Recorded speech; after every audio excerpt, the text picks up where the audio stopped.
Pues a todos, muy buenos días, en función del lugar del que nos sigan en esta tarde. Muchas gracias por estar un evento más de Ñ Business Club con nosotros. Saludo desde aquí a todas las personas conectadas desde diferentes puntos. Tenemos que saludar a quienes nos siguen desde Nueva York, desde Chicago, Miami, Ciudad de México, San Francisco, Madrid, Londres, Singapur, Dubái. Muchísimas gracias a todos por estar un día más con nosotros y formar parte de este nuevo evento de Ñ Business Club, en el que vamos a hablar del boom de los esports. Para mí, de nuevo, pues un verdadero placer colaborar un día más en el desarrollo de este evento.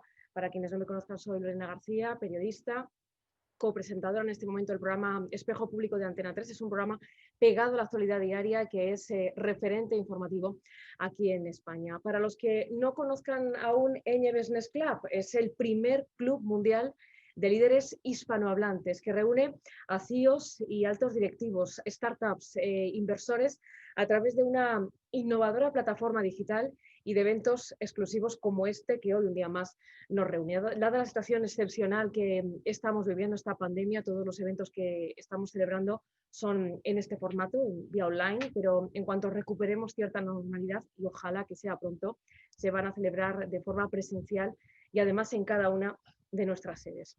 Bueno, en esta ocasión tenemos el honor de volver a contar con speakers de talla mundial, de talla internacional, que nos van a ofrecer distintos puntos de vista para inspirarnos y para plantearnos muchas cuestiones en torno al interesante tema que hoy de nuevo nos ocupa. Bueno, y sin más, voy a pasar a presentarles a los protagonistas de esta tarde, que son quienes nos acompañan. Rafael Espinosa de los Monteros, muy buenas tardes y bienvenido. Él es el CEO de eSports Bureau, emprendedor y especialista en IT. Rafael lleva más de una década relacionado con el sector del ocio electrónico y sus posibilidades de negocio. Es fundador de Flux Studios, dedicado a proyectos multidisciplinares y disruptivos. Y además, él es creador de Sports Bureau, revista especializada en el análisis y el impacto económico del deporte digital. Es también director de eSports Profesional, curso de referencia en management de esports. Trabaja en el área de R&D, inversión de caudal, y ha trabajado en empresas como Indra y Alquimea. Es MBA en la Lewis Business School. Hola, Bienvenido, buenas tardes. Rafael. Encantado, buenas tardes. Y muy buenas tardes. Bueno, con nosotros también está Raúl Fernández, es el General Manager de Riot Games en Latinoamérica, gestiona la propiedad intelectual de Riot Games allí en LATAM. Riot son los creadores y distribuidores, ahí es nada, de League of Legends, el juego de esports más popular hasta la fecha, que tiene cerca de 140 millones de suscriptores durante este año 2020, anteriormente dedicado al sector de la salud como Marketing Intelligence y Brand Manager para empresas como Stendhal Pharma, Novartis o Janssen Cilag. MBA en la William and Mary Ryman Mason School of Business. Bienvenido, Raúl. Hola, ¿qué tal? Buenos días a todos. Un placer estar aquí con ustedes. Un placer. Buenos días a ti, que desde donde estás son buenos días. Encantada de tenerte con nosotros. Un placer inmenso. Con nosotros también está Diego González Foresi. Él está con nosotros desde Costa Rica, es el CEO de Infinity Sports LATAM, con sede en San José, en Costa Rica, y con presencia en toda Latinoamérica. Él es director general con más de 20 años de experiencia en productos de consumo. Actualmente gestiona Infinity Sports, equipo con mejor participación del Mundial 2018 en Corea del Sur y ganador de la Liga Latinoamérica Norte. Trabajó en la industria química, liderando y administrando negocios en Latinoamérica para marcas internacionales como Comex o H.B. Fuller. Es EMBA en Administración y Gestión de Empresas por el Instituto Centroamericano de Administración de Empresas. Muy buenas tardes, Diego. Encantada de saludarte y bienvenido. Hola, Lorena. Buenas tardes para ti. Buenos días para el resto de Latinoamérica. Un gusto estar acá. Gracias por la invitación. Un placer. Bueno, seguimos con Pablo Martín Monti. Él es el jefe de contenidos de TIC, profesional con 20 años de experiencia en contenido digital, social media marketing, comunicación, OTT y sports. Desarrolló el primer departamento de gaming y sports en un medio tradicional de Argentina. Organiza además eventos de eSport profesionales, Counter-Strike, FIFA, Hearthstone, Pro Evolution Soccer, es también editor en The Sports Journal, la revista definitiva de la industria de los sports, tanto impresa como digital, y Sports Consultant en Play the Game. Hola Pablo, muchísimas gracias por estar hoy aquí con nosotros y bienvenido. Hola Lorena, hola a todos, bienvenidos a todos. Bienvenido.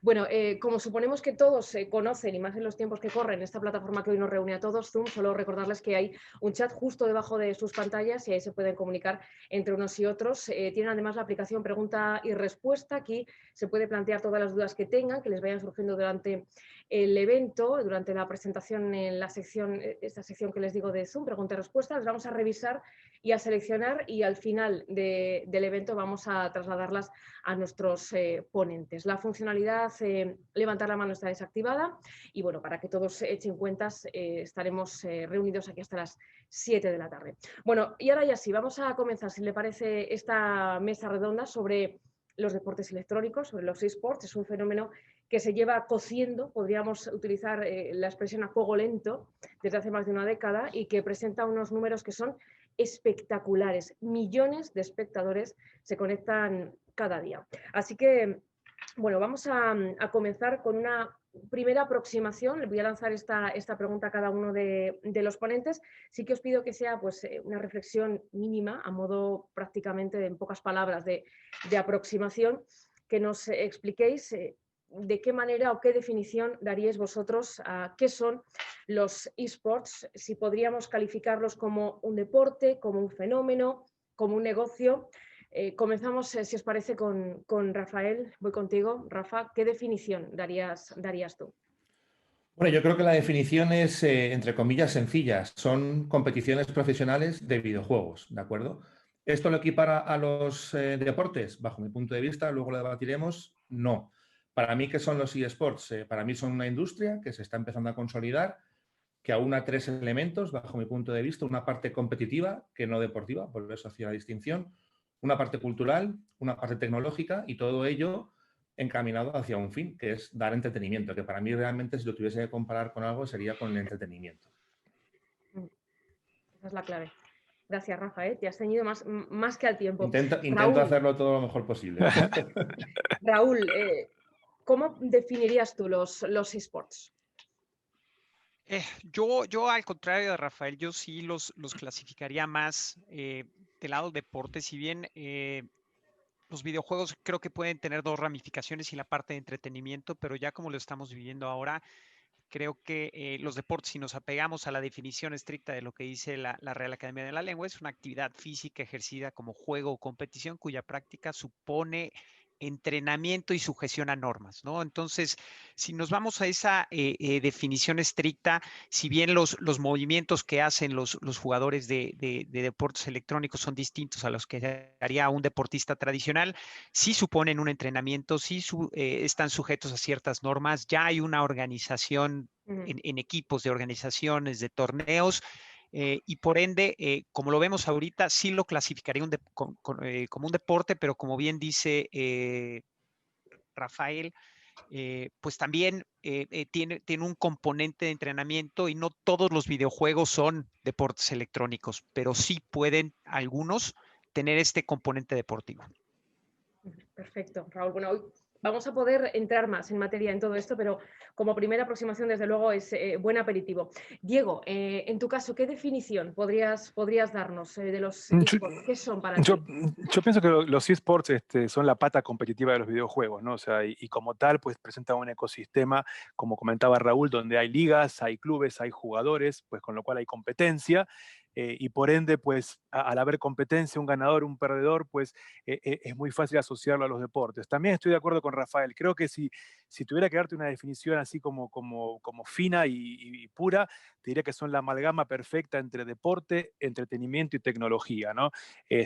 Pero son están mucho más cerca del entretenimiento y compiten en una industria billonaria como el entretenimiento, ¿no? O sea, que el lado deportivo. Así que creo que puede correr paralelamente. Estoy tanto de acuerdo con Raúl como con Rafael, pero al final del día te puedo decir que si hay competencia, es muy claro definirlo como un deporte. Bueno, Pablo, en tu caso, ¿cómo lo definirías? ¿Qué son para ti en general los esports? A ver, obviamente comulgo con gran parte de lo que han dicho el resto del panel, pero voy a ir un poquito más allá. Si bien, si vamos a lo lineal, obviamente esports es la competencia profesional de videojuegos. Para mí, tanto los esports a nivel profesional como el deporte a nivel profesional son más industria del entretenimiento que deporte en sí. Yo estaría disociando acá la práctica deportiva, o como tal, en donde hay un esfuerzo físico, como decía muy bien Raúl y demás, de lo que ya tiene un nivel tier 1, tanto a deporte tradicional como de esports, donde realmente, y lo estamos notando en las instituciones de deporte tradicional, que están haciendo muchas de las cosas que se vienen haciendo en esports en los últimos años, que después lo vamos a comentar, pero me parece que iría por ese lado. Hoy es claramente para mí entretenimiento, al igual que lo viene siendo en los últimos años el deporte tradicional a primer nivel. Bueno, pues yo creo que con esta primera aproximación, supongo que todos quienes nos están siguiendo lo habrán visto. Digamos que hemos podido tocar cada una de las patas que componen los esports, en las que ahora vamos a profundizar. Voy a lanzar ahora una pregunta a cada uno de los ponentes, si os parece, y después vamos a poder entrar ya en debate. Rafael, voy contigo. ¿Cómo describirías el estado actual de la industria de los esports y sus retos para el futuro? Una pregunta clara. ¿Cuánto dinero mueve? Vamos a ponerle cifras a este asunto. Bueno, a ver, me he quedado con las ganas de empezar a hacer un debate ya directamente con la primera respuesta de Raúl, ¿vale? Luego, si tengo ocasión, me gustaría, aunque fuese, hacer de público y lanzársela, ¿vale? Pero bueno, por ceñirme un poco y porque creo que vamos a poder hacerlo después. El estado actual de la industria, pues es una industria que acaba prácticamente de nacer como industria, es decir, las competiciones de videojuegos se han dado durante muchísimo tiempo, desde los años 80, desde que yo creo que existió el primer videojuego en el que podían jugar dos jugadores, ¿de acuerdo? Que eso se haya transformado en una industria, pues ha requerido una serie de años, ha requerido una serie de tecnología, como puede ser, por ejemplo, el streaming y demás, para que todo el mundo pueda visualizarlo, ver cómo se desarrolla una serie de habilidades de jugadores y a partir de ahí crear este fenómeno. Y eso ha ocurrido en los últimos 5, no me atrevería a decir que lleguemos ni a 10 años. Con lo cual, es una industria muy joven, es una industria que está arrancando, que tiene y que sufre muchos cambios, es decir, si aquí alguien viene pensando en una estabilidad para plantear una estrategia X años vista y demás, que se olvide de eso, porque es una industria tremendamente dinámica, que va cambiando día a día, porque prácticamente día a día vamos buscando nuestro sitio, ¿de acuerdo? Nuestro estado real. ¿Qué es qué cifras tiene ahora mismo la industria? Bueno, pues si os parece, os cuento un poco las cifras para después daros los retos, ¿no? Ahora mismo, según los últimos informes, estamos hablando prácticamente de unos ingresos, de que los eSports mueven o generan unos ingresos de alrededor de 1,1 billones de dólares, ¿de acuerdo? ¿Esto es mucho, esto es poco? Bueno, vamos a analizarlo un poco y además vemos los retos. Si os dais cuenta, y si juntamos, por ejemplo, lo que pueden ser, quizás no ahora, pero el año anterior, los presupuestos de fútbol, ya que lo comentamos tanto con el deporte y el deporte rey es el fútbol, los presupuestos de un Manchester, un Real Madrid y un Barcelona, en cuanto a fichajes, solamente esos tres ya generan o ya son más, suponen más que toda una industria como la de los eSports que estamos hablando a nivel global, ¿de acuerdo? ¿Esto qué es lo primero que nos dice? Que uno de los retos es gestión de expectativas. Yo entiendo que hay que empezar diciendo, Lorena, que una industria que tiene millones de seguidores y demás, pero lo primero de todo es gestión de expectativas porque a día de hoy seguimos siendo un mercado muy nicho y esto hay que decirlo, ¿de acuerdo? Un mercado muy nicho que crece muy rápido, que crece probablemente más rápido de lo que en su momento crecieron otras industrias y que por eso lo hace atractivo, pero sigue siendo un nicho. Con lo cual, la gestión de expectativas es uno de los retos. La segunda, dentro de ese 1,1 billones de dólares, tenemos que aproximadamente el 75-80% provienen de marcas, ¿de acuerdo? Y de publicidad y de patrocinios. Entonces, somos un sector que depende en demasía de esta vía de ingresos. Cuando nos llega una crisis como la que tenemos ahora mismo, donde los ciclos, donde los presupuestos de marketing pues están viniendo abajo, sufrimos y vamos a sufrir. Tenemos otros mecanismos para salir adelante y soportar esta crisis mucho mejor, sin lugar a duda, que otras industrias, pero no deberíamos de depender tanto de estas marcas, con lo cual necesitamos diversificar nuestros ingresos. Y a la hora de diversificar nuestros ingresos también necesitamos estandarizar nuestras métricas. Esto es algo que creo que vamos a tratar después, pero dado que vamos a vender a las marcas una serie de características de millones de audiencia y demás, debemos de estandarizar esas métricas, ¿de acuerdo? Y ya entrando un poco más en otros temas, pues creo que también debemos de racionalizar un poco la carrera profesional de los jugadores de eSports. Al final son jugadores que tienen una carrera profesional muy cortita, de aproximadamente hablamos de 3-4 años, ¿de acuerdo? Eso deberíamos de empezar a mejorarlo y deberíamos de empezar a aprovechar ese talento en otras situaciones y en posteriores situaciones y puestos de responsabilidad. Evidentísimamente, creo que esto es un reto general, pero también en los eSports lo tenemos, la integración de la mujer. Necesitamos que más mujeres estén presentes dentro del ecosistema de los eSports, sin lugar a duda. Un tema regulatorio, esto nos podría llevar solamente el tema regulatorio, el debate las 2 horas. Yo no voy a decir si estoy a favor de una regulación o no, pero sí que es verdad que creo que hay ciertos temas dentro de los eSports que no estamos hablando de un sector que opere ilegalmente, ¿de acuerdo? Pero sí que es verdad que a lo mejor una regulación propia para algunos conceptos sí que sería interesante y quizás incluso en eso, Diego, por ejemplo, que esto toca más a la parte de equipos y jugadores, podría incluso desarrollarlo más. Y también gestionar la competencia. Cuando hablo de competencia no me refiero a las competiciones, no uso la palabra competencia como la usan mis compañeros para hablar de competiciones, me refiero a la competencia de verdad, es decir, el sector está, o los títulos que, como decía antes Diego, Raúl y Pablo, Sony Sports son muy poquitos, pertenecen a unos publishers muy poquitos y si realmente nos vamos y vemos quién está detrás de esos publishers, realmente vemos que el poder está concentrado en muy poquitas empresas, con lo cual hay que reconocer que sufrimos de una verticalización bastante, no voy a decir preocupante, pero bueno, podría llegar incluso a ser preocupante, ¿de acuerdo? Entonces, estos creo que son los 7 retos fundamentales. Como veis, una industria muy, muy joven. Y además debo añadir, en respuesta, no me lo puedo callar, en respuesta a la anterior intervención de Raúl, que precisamente me ha chocado mucho que sea él quien diga que somos más deportes y demás, cuando en el deporte, esto creo que es algo que hay que dejar claro desde el principio para el espectador, para los que nos están escuchando, en el deporte no hay un dueño de un balón, se crean federaciones bueno, pues de fútbol y demás que la crean los estados. A mí me gustaría saber si Riot Games dejaría que se crease una federación de League of Legends, siendo una propiedad intelectual suya, si daría su propiedad intelectual para que se crease una federación y que la gestionase un tercero. Mira que lo dudo, ¿eh? Pero bueno, ahí lo dejas, ahí lo dejo. Ahí lo dejas, Rafael, muchas gracias. Y ahí queda la pregunta en alto para Raúl, que veo que recoge el testigo. Bueno, voy contigo, Raúl, precisamente. Y la pregunta que te lanzo es precisamente, bueno, tú sabes, Riot Games es dueña de League of Legends, para quien no lo tenga claro. Resúmenos qué es League of Legends y cuál es vuestro modelo de negocio. Y a ver si en parte puedes responder también a la pregunta que te lanzaba Rafa. Sí, claro. Digamos, como dice Rafa, creo que con ese tema de las regulaciones y con ese tema simplemente nos podemos, digamos, pasar 3, 4 horas discutiendo y probablemente no llegar a una respuesta, ¿no?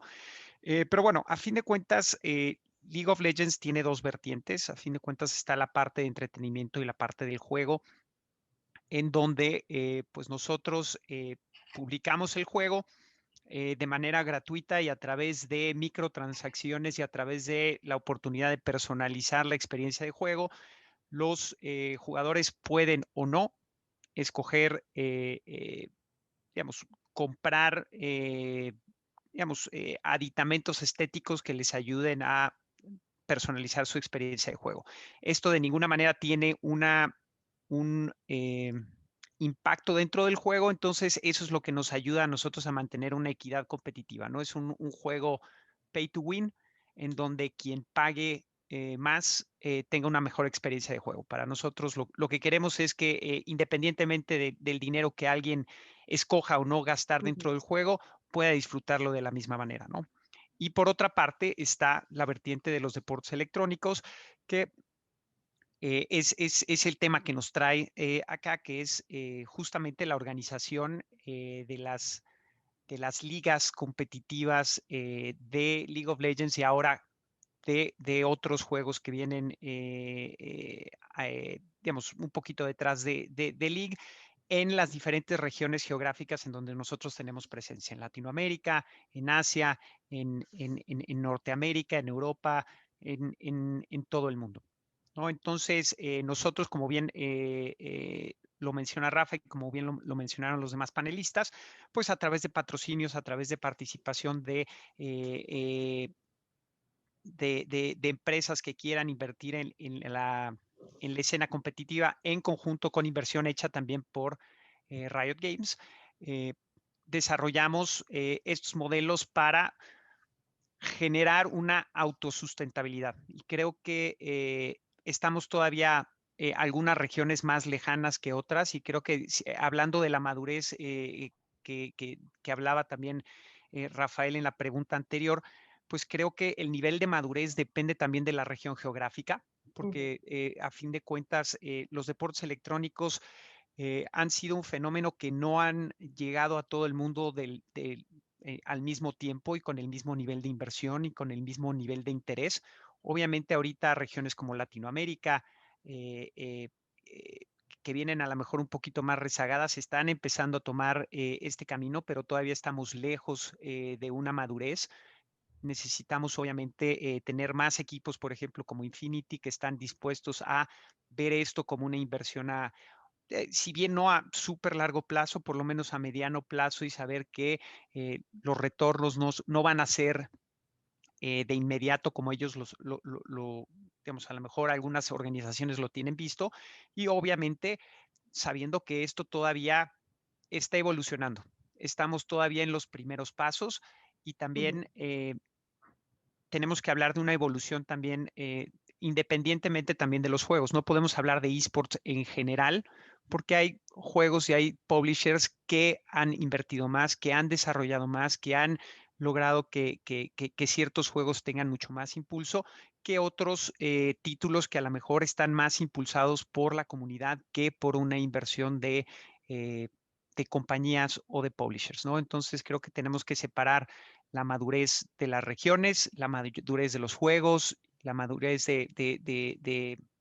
también de las compañías que quieren invertir, ¿no? Hay gente que todavía en Latinoamérica lo ve esto como algo súper lejano, algo súper loco, pero vemos y hablamos con empresas en Europa, en Asia, en Estados Unidos, que pues ya ven a los videojuegos y a las competencias de deportes electrónicos como algo en el presente y no les da miedo, ¿no? Tenemos empresas tan serias y tan tradicionales como a lo mejor podría ser State Farm, que es una compañía de seguros, invirtiendo en deportes electrónicos, una empresa de bienes de consumo de lujo como lo es Louis Vuitton o como lo son las marcas endémicas a los videojuegos, ¿no? Entonces, depende de la región geográfica, depende de los juegos, depende de las competencias.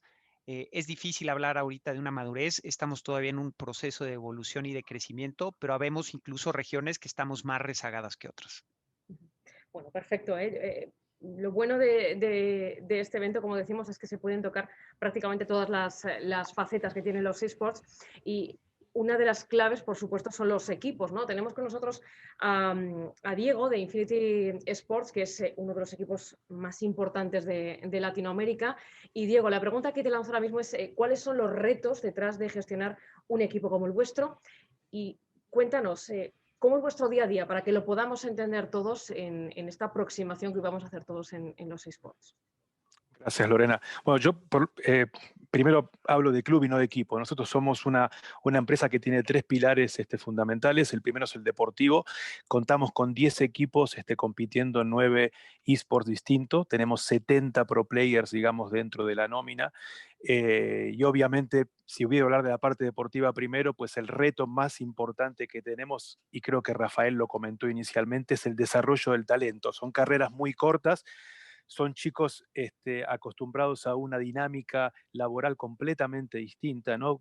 Parte de esta evolución que comentaba Raúl tiene que ver con eso, ¿no? O sea, cómo traemos de otras industrias y nutrimos a los esports, ¿no? Que están en una etapa de madurez bastante baja, ¿no? Entonces, el reto principal a nivel deportivo, desarrollo del talento y retención del talento, ¿no? Negociar con un chico de 18, 20 años es más complicado que negociar con el sindicato de camioneros, ¿no? Carreras muy cortas, contratos muy cortos, entonces se hace bastante difícil, digamos, tener un desarrollo deportivo y una planificación deportiva tradicional, ¿no? Para decirlo de alguna manera. La segunda pata de nuestra empresa es lo que tiene que ver con producción y contenidos. Ahí entra y tiene mucho que ver las marcas, ¿no? Y quizá parte de este crecimiento y esta evolución se va a ir logrando a medida que más marcas no endémicas entren en esta industria, ¿no? Definimos como endémicas las que tienen que ver con el negocio, la industria, y las no endémicas, alimentos y bebidas, cuidado personal, como comentaba recién Raúl, seguros, movilidad, etcétera. A medida que más marcas quieran entrar a los esports, pues obviamente el desarrollo el crecimiento va a ser más rápido, ¿no? Y acá se produce esta velocidad que comentaba Raúl, donde Latinoamérica está catching up, digamos, a Europa y a Asia, ¿no? Rápidamente, y muchas veces motivado por los corporativos grandes que ya incluyen a los esports dentro del gasto de marketing. Entonces, obligan de alguna manera a las empresas en Latinoamérica a empezar a invertir. Entonces, nuestra empresa tiene la segunda pata, que es la parte de contenidos y producción, y el desafío más grande ahí es encontrar el lenguaje. Cómo logramos darle a las marcas seguridades que el mensaje va a ser correcto. Hay mucho temor en las marcas de darle el micrófono a un chico, compañías que tienen un montón de filtros, ¿no? En el medio, ¿no? Que para dar un mensaje pasan por 800 departamentos y equipos de marketing y de comunicación. Acá le vas a dar el micrófono a un chico que está todo el día 24 horas comunicando, ¿no? Eso es un desafío muy, muy grande y un trabajo nuestro para la educación tanto de los jugadores como de los streamers. Y la tercera pata, y ya voy rápido, es la pata del retail. Nosotros tenemos una arena y un gaming center, ¿no? En donde básicamente todo lo que ocurre a nivel digital hace tapping, digamos, con la parte física. Y el desafío que tenemos con eso, pues es hacerlo atractivo y obviamente en esta época de pandemia, como decía Rafael, es quizá la unidad de negocio más lastimada, ¿no? Por todo lo que está pasando. Pero a nivel general y un poco el día a día, cada día empieza un plan, ¿no? Creo que lo comentaron tanto Rafael y como Raúl, es tal el dinamismo, es tanto el apetito que hay, digamos, por conocer qué pasa en esta industria, tanto el apetito de las marcas, que te puedo asegurar que nuestros planes estratégicos duran un mes y cada mes tenemos que ir recalculando. Pero sí hay una velocidad muy grande, ha habido una evolución muy grande, principalmente a partir, digamos, del trabajo que han hecho los publishers como Riot, ¿no? De desarrollar el ecosistema y también empresas que han venido a invertir, ¿no? Empresas que se encargan de organizar eventos. En la medida que haya más seriedad a nivel de los clubes, más seriedad a nivel de las ligas, va a haber mayor seguridad para las marcas. Y ahí es donde el ecosistema se va a empezar a nutrir y va a empezar a crecer de manera ordenada. Gracias, Diego. Pues esto me lleva precisamente a la pregunta que le voy a lanzar a continuación a Pablo, que va precisamente en esa línea. Pablo, ¿cuáles son los beneficios para una marca que quiera ser patrocinadora de la industria de los esports? ¿Cómo terminar de convencerles para que hagan esa inversión? La verdad es que el mayor activo que tienen los esports hoy por hoy claramente es la audiencia. Dentro de los números que mencionaron al principio, realmente los volúmenes de audiencia que tienen los esports son impresionantes. Son realmente gran parte de esa audiencia que hoy las marcas no están consiguiendo enlazar porque es mucha gente que no mira televisión. Entonces, mientras las cabezas que están relacionadas con la toma de decisiones en las marcas siguen pensando en la televisión como el gran lugar para pautar y donde poner su publicidad, eso poco a poco va a ir cambiando, ya está cambiando hacia el entorno digital hace un tiempo, pero los esports todavía están por allí, si bien hay casos de marcas y marcas grandísimas como pueden ser Mastercard, Louis Vuitton, BMW, Mercedes-Benz, Visa, estamos hablando de marcas gigantescas que ya están metidas en los esports. Falta todavía que muchas otras se animen y por ahí disocien un poco el preconcepto de que los videojuegos son para niños de lo que es la industria de los esports, que realmente es algo que yo a mis 39 años es lo que prácticamente miro. Yo me quiero ver contenido y prendo Twitch.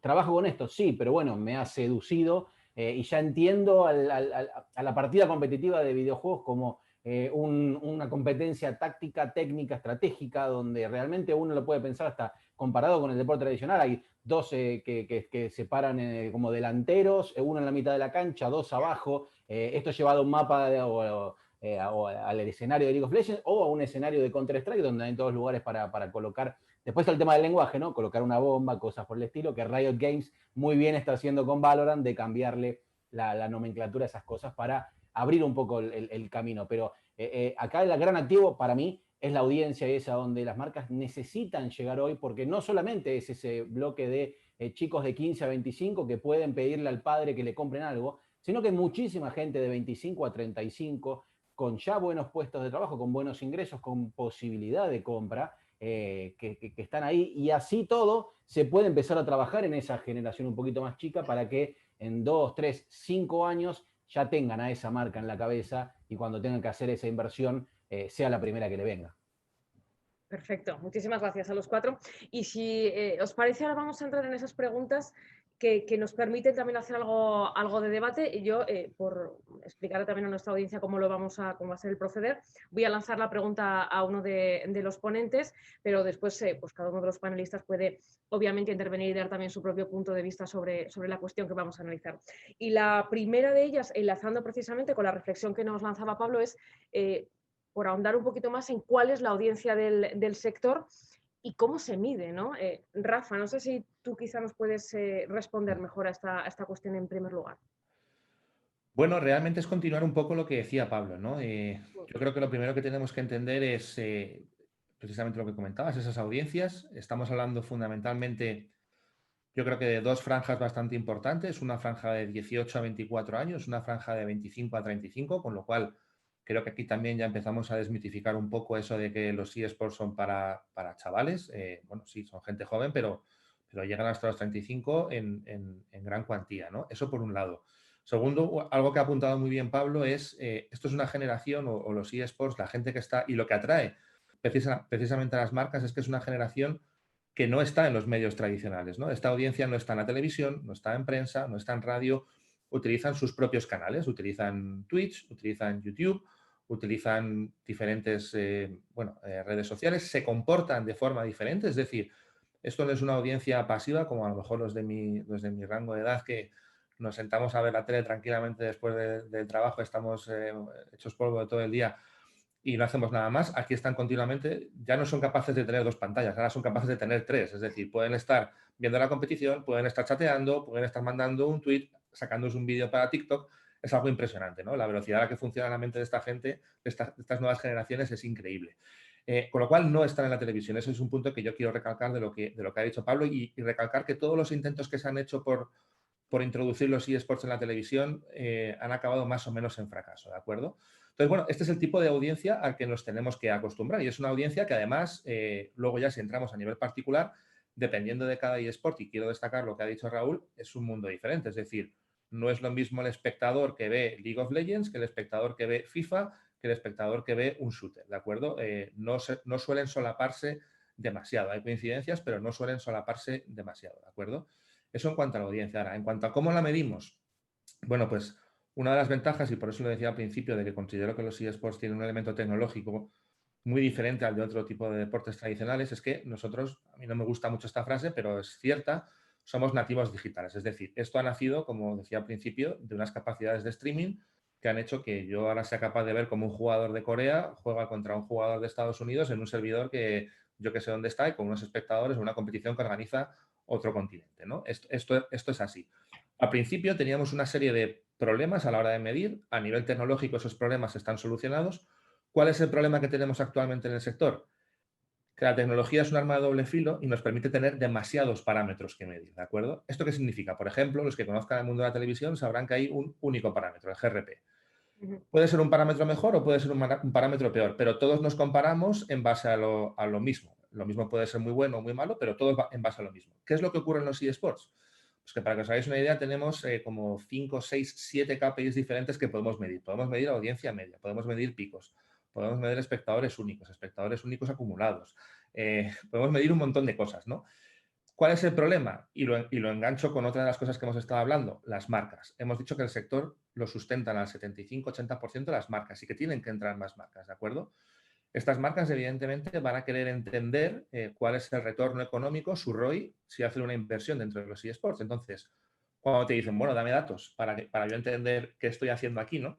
Y entonces llega uno y le dice, pues toma, te doy la media de espectadores. Llega otro y le dice, no, yo te doy el pico de espectadores. Llega otro y le dice, yo te doy los espectadores únicos. Entonces, al final tienden a decir, bueno, alguno de estos me está engañando, ¿no?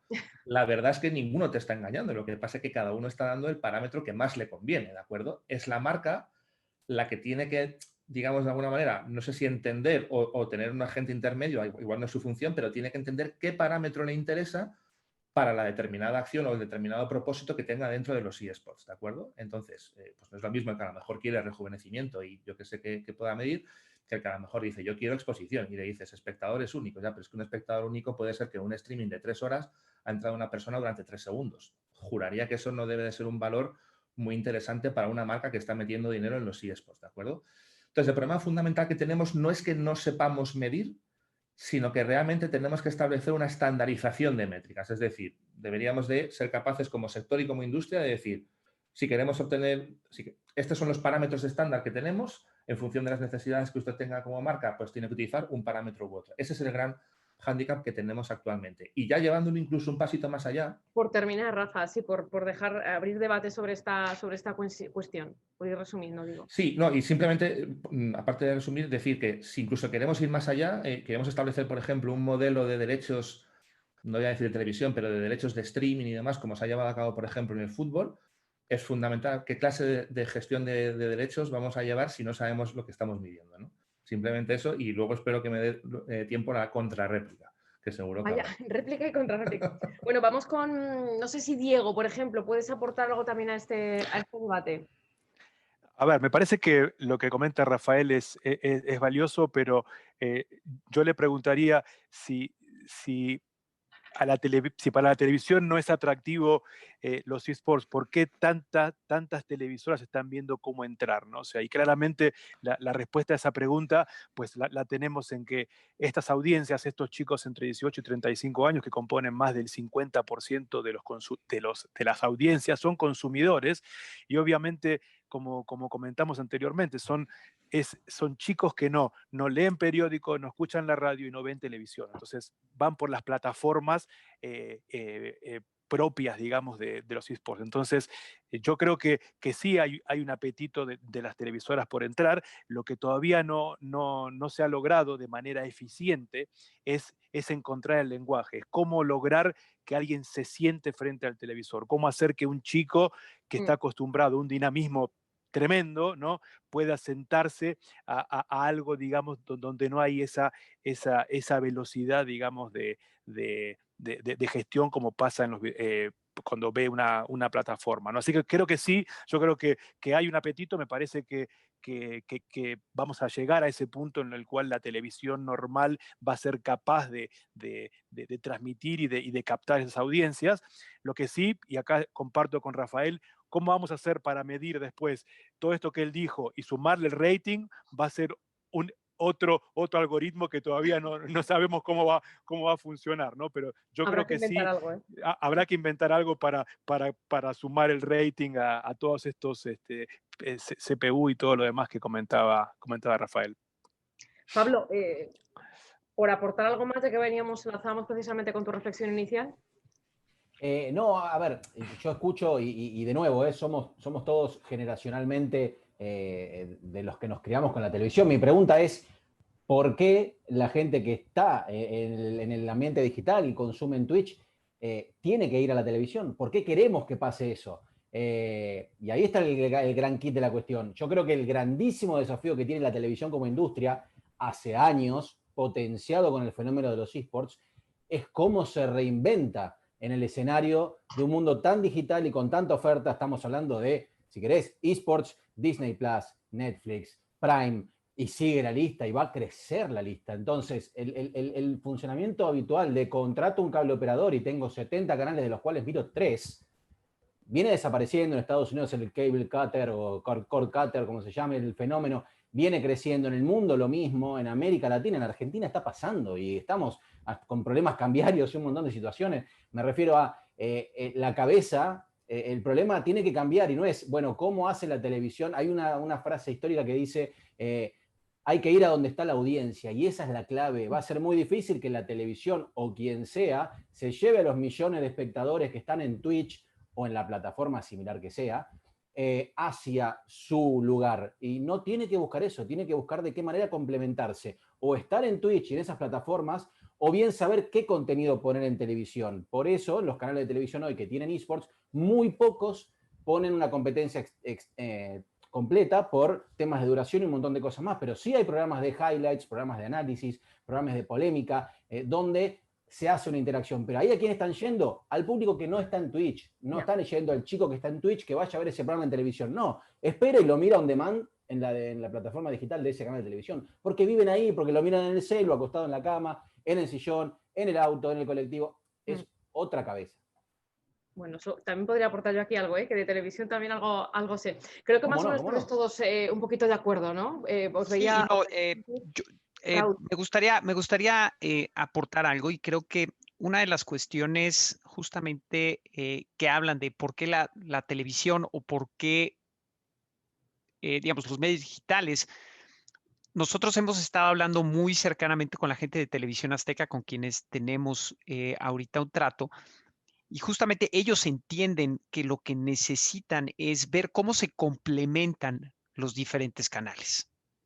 Cómo pueden tener cierto contenido en una plataforma, cierto contenido en otra plataforma, y sucede lo que estaban mencionando los otros panelistas. Tienen la tele prendida, tienen la computadora, tienen el celular y tienen 3 o 4 cosas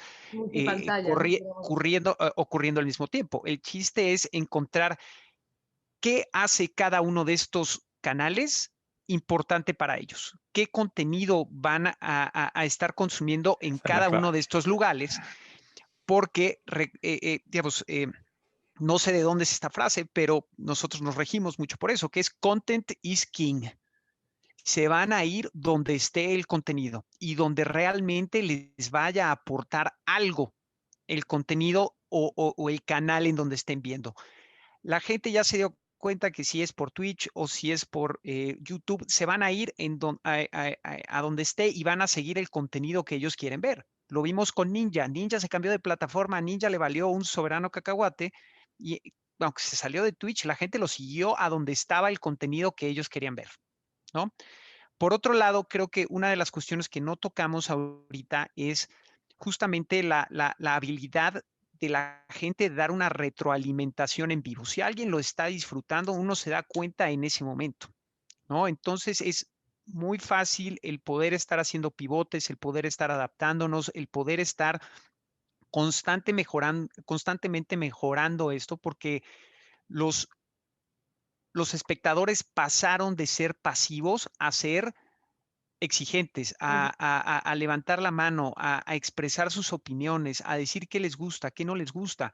Y eso es algo que no se podía hacer con otras plataformas, y es algo que todos los generadores de contenido de esports y todos los generadores de contenido en general utilizan a su favor, porque como lo decíamos en la televisión, si alguien estaba en su casa y estaba viendo un canal de televisión y no le gustaba lo que le estaba viendo, no les gustaba el formato, no tenían manera de expresarse. Ahora los espectadores y la gente que está viendo tiene voz y tiene voto.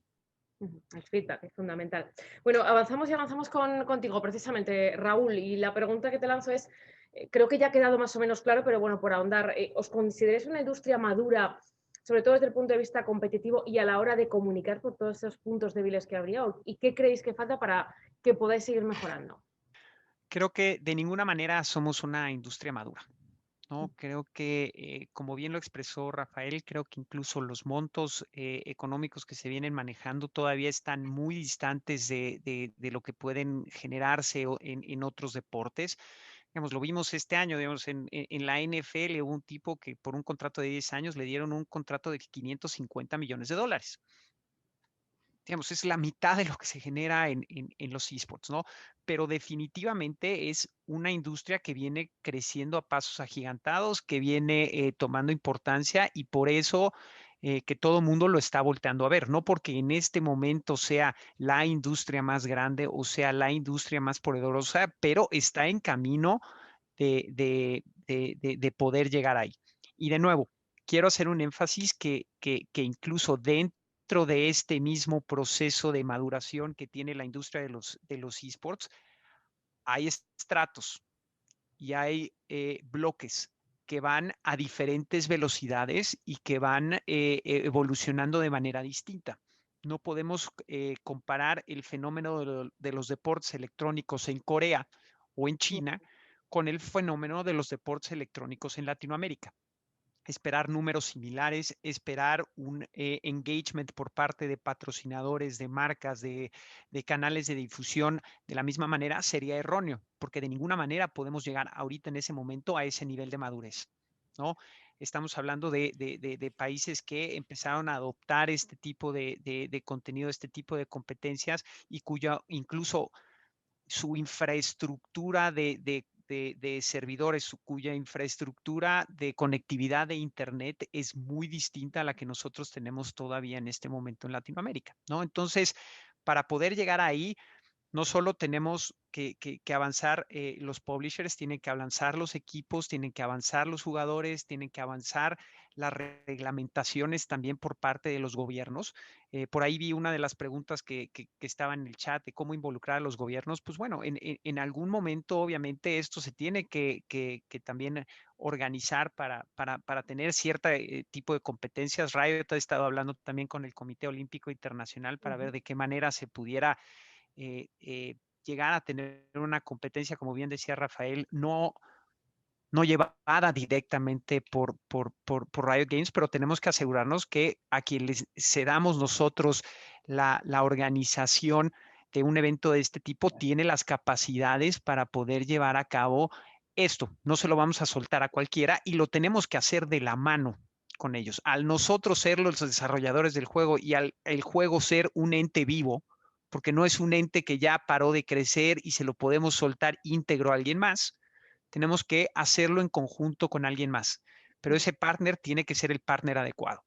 Y de nuevo, tenemos que asegurarnos que esta organización y esta infraestructura alrededor de los deportes está creciendo al mismo ritmo que nosotros, ¿no? Entonces, definitivamente no somos una industria madura, pero estamos creciendo, como decía Rafael, digamos, si vemos el estado de los deportes electrónicos hace 10 años y lo vemos ahora, nada que ver, ¿no? Y si vemos, por ejemplo, el fútbol en los años 80, al fútbol al día de hoy, no ha cambiado mucho, ¿no? Esa es una industria estable, ¿no? Nosotros todavía no.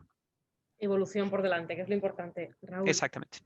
Diego, Sí. voy a levantar la mano, dime. No, nada, me quedé con lo que dijo Raúl, ¿no? Si bien no evolucionó deportivamente, sí evolucionó a nivel económico, ¿no? O sea, los montos, los presupuestos de los clubes de fútbol de ahora son 10 veces más grandes que eran hace 20 años, ¿no? Y me quedé un poquito con la pregunta de la evolución, ¿no? Me parece que los eSports están creciendo tan rápido y el desafío de todos nosotros como actores es ver de qué manera logramos que estas audiencias que son enormes, a veces más grandes que las del deporte tradicional, se puedan monetizar correctamente. Y vuelvo a lo que decía anteriormente, ¿no? Empezar a darle seguridad a las marcas, ¿no? Que las marcas se animen, ¿no? Y que así como tenemos marcas enormes que patrocinan el fútbol o el básquet, pues encuentren en los eSports respuestas y seguridades frente a eso, ¿no? Si somos capaces de monetizar las audiencias, los eSports van a explotar, ¿no? Eso desde el punto de vista de monetización, ¿no? y de evolución financiera.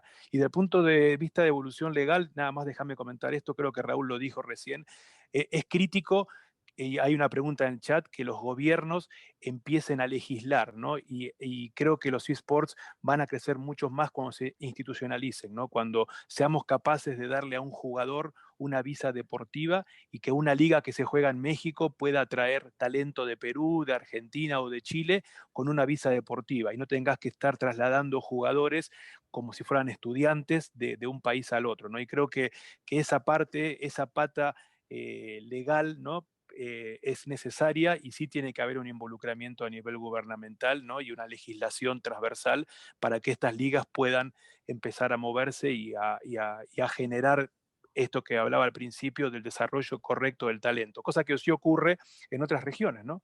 En Asia, en Estados Unidos, pues los deportistas electrónicos consiguen visas y consiguen becas estudiantiles, ¿no? En Latinoamérica todavía estamos un poco más lejos. Creo que Rafael está levantando la mano porque ya me quiere... Dale, Rafael. Asignatura pendiente que nos dejaba Diego. Y Rafael, no sé si estás a favor de lo que decía Diego. A ver, yo entiendo que queramos y que necesitamos una serie de pasos que se tienen que dar dentro del sector de los eSports, ¿vale? Yo eso lo entiendo perfectamente. Que la solución sea pasar por una regulación por parte de un gobierno, ahí es donde yo creo que quizás nos metemos en un problema. Primero, porque si nos queremos regular como los deportes, dejamos de perder nuestra esencia, ¿de acuerdo? Yo, por ejemplo, creo que sería más interesante, y lo decía al principio, ¿no?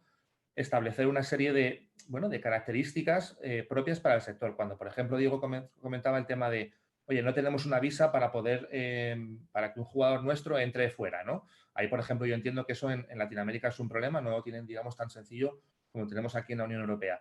Pero al final no olvidemos que estamos hablando de empresas privadas, ¿de acuerdo? Entonces, el problema es el mismo que tú tendrías si derivases un trabajador que tiene que trabajar en un destino X, tendrías el mismo problema. No es un problema, bajo mi punto de vista, no es un problema, digamos, propio de los eSports, es un problema que se te puede dar por una serie de leyes y demás. Entonces, yo no sé hasta qué punto, y yo, por ejemplo, aquí pongo el caso de España, ¿de acuerdo? Tened en cuenta que, por ejemplo, en España estamos hablando de no más de 300 profesionales dentro del sector de los eSports y no más de 100 jugadores profesionales. ¿Cómo te metes a regular un sector o una industria para 100 o 300 personas? Creo que deberíamos ir un poco con más calma e intentar buscar quizás a lo mejor un término intermedio, porque el otro salto tan grande, el de convertirnos, digamos, o el de regularnos como deporte, primero nos va a posicionar, como hemos dicho, como algo que no somos o algo que no somos en exclusiva, nos va a poner una serie de, digamos, de fijaduras, de normas que quizás a lo mejor impiden esta evolución que nosotros hemos tenido como sector, porque estamos hablando de un sector puramente privado que va funcionando como va creciendo y por eso existe un publisher, por eso él puede responder rápidamente a la demanda de sus usuarios, que son sus jugadores, ¿de acuerdo? Entonces, yo no tengo personalmente tan claro que haya que regular todo o haya que hacer todo. Creo que hay ciertos aspectos que podrían llegar a mejorar, pero ojo con intentar que se nos regule. No sé si No, Raúl... no porque quiera parecer aquí como que no quiero que le regulen. Raúl, No, a- totalmente. pero- Creo que tienen que ser ciertos aspectos los que se tienen que regular. Claro. Digamos, no todo. Y creo que si bien somos un deporte, o me gustaría pensar que somos un deporte, creo que hay ciertos aspectos que siempre van a ser únicos. Y lo que decías, bueno, es que solamente hay 300 profesionales en España y seguramente en Latinoamérica habrá un número similar. Es una cuestión del huevo la gallina, ¿no? No podemos crecer porque no hay las regulaciones necesarias entonces no pongo las regulaciones porque somos súper pequeños. Entonces es un poquito el cuento de nunca acabar, ¿no? De dónde está el origen, ¿no? Pero creo que definitivamente tiene que haber una interacción entre, digamos, instituciones privadas, el gobierno, para tratar de taclear ciertos aspectos que son problemáticos en este momento y tratar de resolverlos en conjunto. Creo que no cae al 100% la responsabilidad del lado de los gobiernos, obviamente, porque esto es, Claro que no. es un negocio, pero sí tenemos que ayudarnos de ellos porque ciertos componentes, como decía Diego, de las visas que es complicadísimo. Y sin apoyo y sin algún tipo de regulación por parte del gobierno, no nos va a ayudar. Esto no quiere decir que vayamos a darle a los gobiernos la autoridad y digamos, los derechos de poder manejar esto, pero sí hay ciertas cuestiones que tenemos que trabajar en conjunto. Sí, y nada más, Muy no breve, confundir. Diego, para poder avanzar, que veo que aquí hay Dale. mina para analizar. No, nada más no confundir regulación con institucionalización, ¿no? O sea, hay que ponerle nombre y apellido. Un deportista electrónico es un deportista electrónico y para poder moverse de país a país se mueve como un estudiante o como un administrativo. Entonces, me parece que esa institucionalización es la que nos va a permitir evolucionar, digamos, de esa manera. Y estoy de acuerdo con Rafael, no regular todo, pero sí darle un marco institucional. Nada más quería cerrar. Bueno, cierras esto, pero te voy contigo para otra de las preguntas que tenemos, otro debate. ¿Cuál es vuestra fuente de ingresos con directamente las competiciones, merchandising, los patrocinios? Cuéntanos. Bueno, como te conté, la empresa nuestra tiene tres pilares: la parte deportiva. La parte deportiva, pues claramente se compone, creo que comentaron acá, en un gran porcentaje por patrocinios. Las marcas son absolutamente relevantes. 60% de los ingresos vienen de las marcas. Entonces el desafío, por supuesto, es ser atractivo para las marcas y ahí todo lo que dijimos recién, ¿no? El ecosistema correcto, el lenguaje correcto, etcétera. La segunda fuente de ingresos después de patrocinios tiene que ver con todo lo que son contenidos, ¿no? Que no necesariamente va en lo que es el brand placement, sino contenidos específicos que haces para alguna marca y no necesariamente que sea tu patrocinador, sino que quiera entrar al universo de los videojuegos a partir de los eSports. Ahí hay un universo muy, muy grande. No todas las marcas se involucran de la misma manera. Están las marcas que van, digamos, al lado del club y están las marcas que activan. Por eso es muy importante, y acá viene la tercera fuente de ingreso, todo lo que es presencial, todo lo que son eventos, ¿no? que fue lo que faltó en esta pandemia, ¿no? Ahí es donde las marcas pueden activar y ahí es donde nosotros tenemos una oportunidad de hacer una activación un poco más tradicional. Después tenemos los ingresos por el publisher. Acá seguramente Raúl va a poder contar un poco más. A los clubes que juegan en Tier 1, los equipos como nosotros, pues recibimos un aporte por parte de los publishers, ¿no? Así como la selección española de fútbol recibe de la FIFA por participar de un mundial, pues los clubes que participan en las grandes ligas reciben por parte de los publishers, digamos, un monto mensual para colaborar con todos los gastos. Después tenés los premios, que son absolutamente relevantes dentro de la economía de un club. Pues sin ir más lejos, ¿no? El Internacional de Dota reparte más de 40 millones de dólares de premio, ¿no? Es más grande que Wimbledon, Roland Garros juntos, ¿no?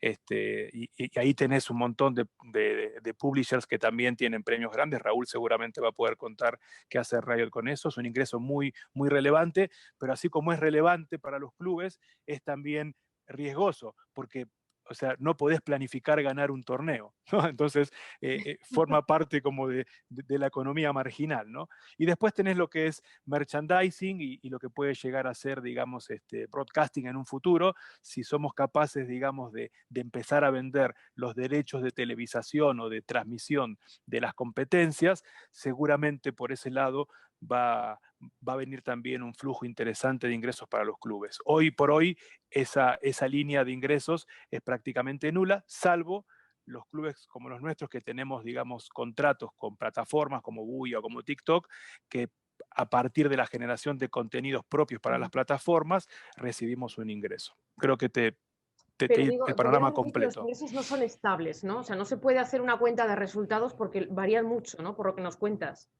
Es muy variable. Básicamente, y los contratos con las marcas también son contratos cortos, contratos de 1 o 2 años, ¿no?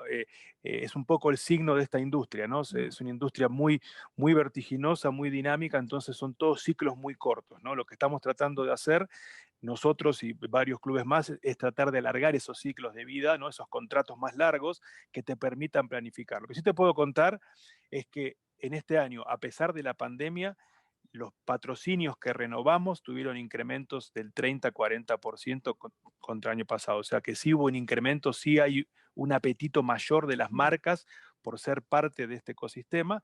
Lo que sí faltó este año fueron todos los ingresos por eventos presenciales y obviamente también los premios de los torneos que hubo fueron mucho más chicos porque al no poder activarse de manera presencial, obviamente hay un montón de marcas que dejan de generar ingresos. Entonces también se vio por ese lado bastante mermado el ingreso. Raúl, te pido que nos des tu aportación porque entiendo que en esto tienes bastante que decir, ¿no? En todo lo que son como fuente de ingresos. La parte de la fuente de ingresos de las ligas varía también según el modelo de las ligas, ¿no? En las ligas ya más establecidas, por ejemplo, como la LCS en Estados Unidos, es un modelo de franquicia. Un modelo de franquicia que los mismos equipos son socios de la liga. Ellos compran una franquicia, ellos hacen un aporte económico y obviamente que se utiliza para los gastos de vengados que se tiene de la operación de la liga, pero también se ven directamente beneficiados por todos los contratos de patrocinios, todos los ingresos que llega a tener la liga, se reparten también con los equipos.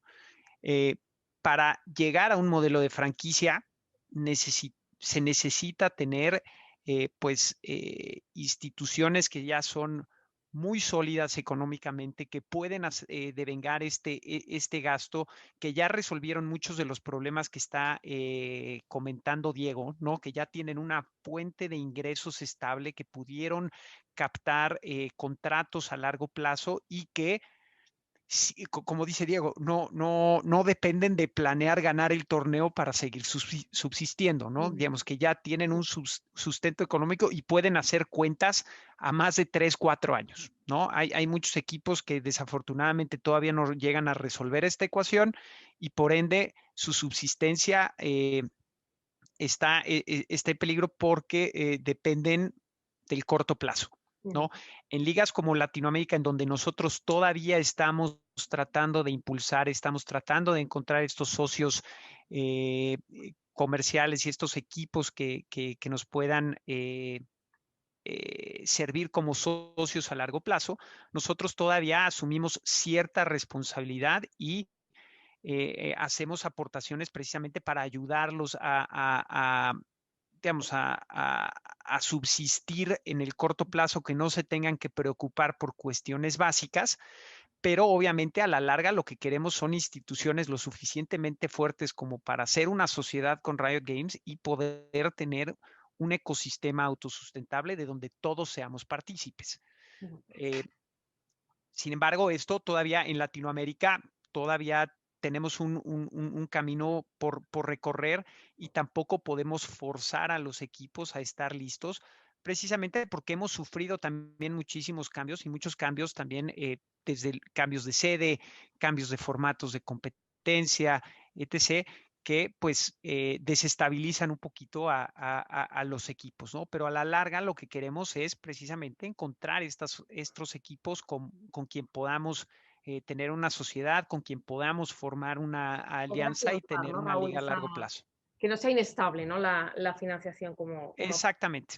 Exactamente. Bueno, avanzamos. Sí que os pido un poquito más de brevedad en las respuestas para que pueda caber todo el contenido que tenemos previsto esta tarde y podamos picotear, aunque sea de todos los temas que son de interés en este asunto. Pablo, voy contigo, que te veo ahí más calladito que el resto. ¿Cuáles son, en tu opinión, los retos legales que pueden tener los eSports, los deportes electrónicos, y qué dificultades, por ejemplo, a la hora de emitirse? Ya se ha tocado algo, pero en tu opinión, en televisión. Un poco, sí, se ha tocado los dos temas. Creo que algo muy importante es lo que mencionó Diego respecto de la manera en la que se considere a los deportistas, a los atletas electrónicos. Es fundamental. Hay regiones que ya está eso resuelto, pero es muy, muy complicado realmente. Todas las experiencias que he escuchado de gente que es dueña de organizaciones a la hora de movilizar gente de país a país es realmente un encordio, y cuando ha pasado varias veces que un equipo clasifica a una instancia muy importante de un torneo, quizás en otro continente, terminan sin poder ir porque no salen las visas, porque hay una serie de problemas muy complicadas. Entonces creo que ese es un gran paso. Y respecto de la penetración en televisión, es un poquito lo que mencionábamos antes, ¿no? Realmente creo que más allá de eso que decíamos antes de no querer llevarse, o por qué la gente que consume esports en plataformas digitales tiene que ir sí o sí a la televisión, creo que es más el desafío, como decía antes, de la televisión, de ver qué papel tiene que jugar. Raúl decía la frase que ya tiene 1000 años, bueno, 1000 años, pero tendrá más de 10, de el contenido es el rey, y a mí me gusta decir que la audiencia es la reina, realmente, porque no solo a partir de un buen contenido se genera mucha audiencia, sino que la verdad que la audiencia se comporta en masa, y es un poco lo que decía Raúl respecto de la experiencia de Ninja, por ejemplo, que yo no sé si le fue tan bien, esa es otra charla, porque él se fue a Mixer, no tuvo tanta gente, y cuando volvió a Twitch bajó muchísimo la gente que lo mira en Twitch. Pero bueno, es otra charla. Él no tiene problema porque ya lo que tenía que hacer lo hizo, está tranquilito. Pero fuera de eso, realmente me parece que la audiencia es la reina, sin lugar a dudas. Y que por ahí lo que tiene que entender la televisión es, bueno, ¿cuál es mi rol? ¿Cuál es mi papel? ¿Tengo la posibilidad de poner en mi grilla 5 horas de una final a un BO5, un mejor de 5, un partido? No, no puedo, salvo que sea una señal 24 horas de eSports, o salvo que sea una cadena que tiene ESPN 1, 2, 3, 4, 5, y en el 8 pongo... es muy difícil. Entonces, bueno, ¿cuál es mi lugar? Yo quiero tener los eSports, pero tengo que también entender que no estoy trayendo a esa audiencia a mi pantalla por poner eSports. Nosotros hace 5 años tenemos en televisión un programa de eSports en Teis Sports en Argentina, y no tenemos un nivel de audiencia que se condiga con lo que es los niveles de audiencia que hay en televisión, pero porque es lógico, porque la gente, lo que yo pongo en televisión ya lo vieron, y lo vieron en vivo, y es difícil que en televisión esté en vivo. Entonces me parece que el panorama hoy es, bueno, ¿cuál es mi rol? Yo televisión, ¿cuál es mi rol? ¿Qué tengo que hacer? ¿Por dónde colaboro? ¿Por dónde me contagio de esto que son los esports? Y una vez que lo entiendan, creo que ahí sí va a trabajar todo mejor y cada vez más va a ser un derrame para ambos lados, ¿no? De los esports hacia la televisión y de la televisión hacia los esports. Beber, ¿no? Que ambos medios van Exacto. entre ellos, se interrelacionen. Bueno, vamos a avanzar. Le voy a mandar la pregunta a Rafael ahora. Y no sé, Rafael, si crees que llegaremos a un momento en el que, a un punto en el que los esports sobrepasen al deporte tradicional o a otros medios de entretenimiento. Ojo a la pregunta que te lanzó, Rafa. A ver, lo primero que habría que definir es qué entendemos por que sobrepasen al deporte tradicional o al entretenimiento, ¿vale? Y creo que voy a recuperar inevitablemente algo de lo que ha dicho Pablo, ¿de acuerdo? Estamos hablando a nivel económico, estamos hablando a nivel de audiencias. A ver, si hablamos a nivel económico, lo he dicho antes, estamos hablando de un sector que es que ahora mismo, con el presupuesto de 3 equipos de fútbol, está cubierto, ¿no? Entonces, veo que, y por eso decía que uno de los grandes retos es monetizar. ¿Cómo vamos a monetizar a la gente? Pues es difícil, es decir, si hablamos del tema de entretenimiento, no sé en cuántos usuarios tendrá a nivel mundial Netflix, juraría que debe andar por 180 millones o algo así, creo que leí la última vez, incluso a lo mejor me estoy quedando muy corto, ¿no? Eso es una asignatura pendiente del sector ahora mismo a día de hoy y no tengo tan claro cómo lo vamos a conseguir. De hecho, la propia Riot ha intentado, y algunos han intentado, hacer algún tipo de acercamiento, una iniciativa que se llamaba ProView, etcétera, que es dar un contenido adicional para que la gente sienta que tiene que pagar por algo extra, ¿de acuerdo? Pero a día de hoy tú te puedes ver una final del Mundial de League of Legends, que es bueno, pues el juego del que hemos estado hablando, que es el más importante del mundo a nivel de los eSports, y te la puedes ver totalmente gratis, de hecho, ni siquiera dando tus datos, porque puedes entrar incluso sin loguearte en Twitch, con lo cual esto es un problema porque ya incluso los modelos de negocio estos de, no, si al final no quiero que me des dinero, pero dame tus datos que ya veré cómo los monetizo yo, ni siquiera eso estamos en disposición de hacer a día de hoy, ¿de acuerdo? Con lo cual, la parte económica creo que nos queda muchísimo todavía. En cuanto a la parte de, si hablamos de parte de audiencia, si lo vamos a superar, bueno, yo creo que aquí hay que hacer matices, porque eso, por ejemplo, y vuelvo un poco a lo que decía Pablo, pues los eSports tienen más espectadores o que yo qué sé, que una final de la Champions League de fútbol, ¿no? O que el Mundial de fútbol. Bueno, vamos a ver, estamos midiendo un poco peras con manzanas. Quiero decir, estás hablando de un evento que tiene una fijación establecida de 1 hora y media, 90 minutos, quizás a lo mejor si le metes una prórroga, 2 horas, ¿no? O sea, pero realmente cuando estamos hablando de eSports es que no sabes ni lo que te va a durar una final. Aquí esa S que hay al final de los eSports es absolutamente fundamental. Hablamos de eSports y hay que entender las audiencias de cada uno de ellos. Como decía Pablo, una final del Mundial de League of Legends que se te vaya al mejor de 5 partidos se te puede tirar 6 horas. Tú coges y haces una final de un campeonato de Street Fighter y a lo mejor la final pueden ser literalmente 10 minutos. ¿Sería lógico comparar las audiencias que puede generar un evento de 10 minutos con el que puede generar un evento de 6 horas? Es muy complicado. Y no solamente ya por el tema de audiencia, sino por las mecánicas de juego. Creo que alguna de las barreras, esto se está empezando a desmitificar, pero alguna de las barreras que tenemos para hacer crecer esa audiencia, que ojo, crece, pero no crece tan rápidamente como empezamos, como otros años atrás, porque empezamos a llegar a un límite en el que todos esos millennials, toda esa gente joven, sabemos la pirámide de población del mundo, ¿no? Por lo menos en España está invertida. Entonces, toda esa gente ya lo sabe, ya sabe de qué va esto, pero tenemos que esperar un poquito también a nuevas generaciones. Ponle tú, por ejemplo, a mi madre o a mi padre, que hay casos, porque al final eso de que los hijos están con los padres en el salón empieza a darse, pero ponle tú a decirle a una persona de 40 años que no ha visto League of Legends en su vida, que lo vea o que lo vea en televisión, que te dice, yo veo un espectáculo de luz y color en la televisión, pero no entiendo muy bien esto, lo voy a ver una vez, esto no va conmigo, ¿no? Entonces, creo que al final lo que tenemos que conseguir es que esto siga su propio camino, ¿de acuerdo? Nos queda muchísimo. Yo, mira, voy a dar un dato, por ejemplo, en España, el Consejo Superior de Deportes se reunió hace muy poquito con determinados agentes del sector, única y exclusivamente para valorar qué se puede hacer, y así además respondo un poco a alguna pregunta del chat, qué se puede hacer a nivel de eSports, pero única y exclusivamente de los eSports que representan la forma virtual de un deporte tradicional, ¿de acuerdo? Entonces, hay tantas variantes que se pueden dar en el sector, a qué llamamos eSports, qué se va a quedar como eSports, qué determinadas mecánicas de juegos hay en cada uno de los títulos y dependen de diferentes publishers, que al final hablar de si vamos a sobrepasar el deporte tradicional o el entretenimiento... Apuestas más, Rafael, por sintetizar, por la competencia, ¿no? Para que convivan entre ellos. A ver, tienen que convivir porque al final, y estoy muy de acuerdo con lo que creo que lo dijo Pablo al principio, al final el deporte no deja de ser entretenimiento, ¿vale? Es decir, al final tú lo que haces es un negocio indio, tú te sientas delante de la televisión a ver un partido de fútbol y compito por el mismo tiempo como eSport que el que está viendo un partido de fútbol, ¿de acuerdo? Entonces, creo simplemente que tenemos que dejar que esto fluya, que crezca de manera orgánica y que no tenemos que intentar forzar la máquina porque entonces nos cargaremos un sector francamente importante e interesante. No sé si alguno queréis matizar algo a esta reflexión que hacía Rafa. O seguimos adelante. Pues voy con Raúl.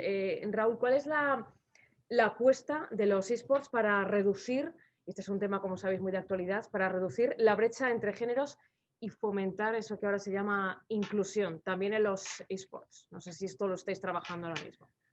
Claro, digamos, creo que es no solamente un tema de los esports, es un tema de los videojuegos y es un tema de la actualidad en todo lo que vivimos nosotros el día de hoy. Las mujeres y los diferentes géneros tienen que tener una participación equitativa o tienen que tener la posibilidad de participar bajo las mismas condiciones, ¿no? Los deportes electrónicos también, al no tener este componente físico, también sería mucho más fácil esta parte de la integración. A fin de cuentas, creo que en League of Legends y en otros deportes electrónicos ya hemos empezado a ver equipos de mujeres, hemos empezado a ver mujeres que toman un rol mucho más protagónico, no solo digamos, como jugadores, sino tenemos que ver a la industria de los esports como lo que es una industria. No solamente están las personas que juegan, sino están entrenadores, están psicólogos, están managers, digamos, está toda la gente del lado del publisher y estamos viendo una participación mucho mayor de mujeres. Estamos viendo que tienen un rol mucho más protagónico y que se ha dejado de mitificar a los videojuegos como una actividad masculina. ¿No? Tiene que ser una actividad incluyente y ahora lo hemos visto, digamos, en nuestro equipo en Riot, digamos, tenemos mujeres en posiciones de liderazgo.